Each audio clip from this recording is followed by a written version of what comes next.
But I was interested in if you had any tips for people working at home, maybe the first time working at home, maybe they've been working at home for a long time. You've got two tips that you would like to share for those who maybe are doing this the first time that might make either life more pleasant or more pleasant for others. And the first one is these things up here, the Mm. video cameras.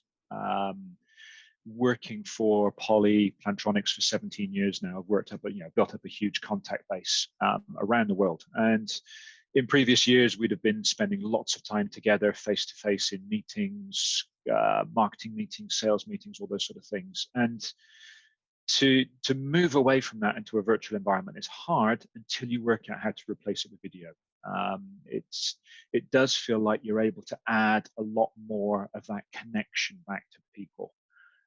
You are more engaged when you speak to people as well. You can't sort of, the multitasking that you sort of sometimes see in the background of meetings, you can't do that. So you're more in the moment with people, you're more engaged with people, and sort of visibly seeing people is really good as well. And I think at times like this as well, you can sort of see if your team members are suddenly hunched up with a bit of stress, you can kind of pick up on all those sort of body language things that is that you're able to sort of step in and help them out, mentor them a little bit, and sort of look after them a little bit more as well. So for me, it's got to be video. It's kind of a revelation coming from what was previously, frankly, an audio-only company of Plantronics. When we bought Polycom, to suddenly, take the tape off the webcams, everybody gets, decent webcams as well. It took a little going. It took a little getting used to. But once we got used to it, it's been an absolute revelation. And, that whole lifestyle and the treadmill of going back to constant travel, face-to-face meetings, I'm not sure I'd want to go back and do all of that again, actually. So tip number one, just turn on your video, folks. Take advantage of it. It gives you a whole level of information and connection with your colleagues, your partners, your customers, and the rest there. What's your second tip? So I'm going to break from the consensus here. I'm a reasonably creative worker, and you see huge amounts of work from home tips that say stick to your routine, get up at the same time, stick to the routine of calls, and Sure. don't do it.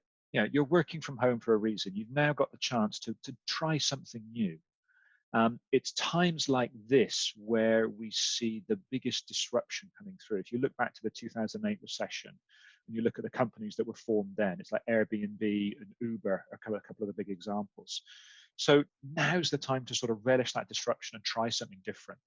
I think very few people could realistically sit down, work solidly for 3 hours, take their lunch break, work solidly for 4 hours. So, work a little bit, do something around the house, take some time with the kids, work a little bit. It will extend your day. You'll end up having a 16-hour day, but you'll only have been working for 8 hours across all of that, and you'll have got other things done. And I think when you've got the ability to do that, you say, okay, right, I'm going to focus on work for this bit, and then you have a break. So like I said, I really don't think that many people can sort of put their head down and work solidly for that amount of time productively. So for me, I'd use this time to take that disruption and try different routines through your working day.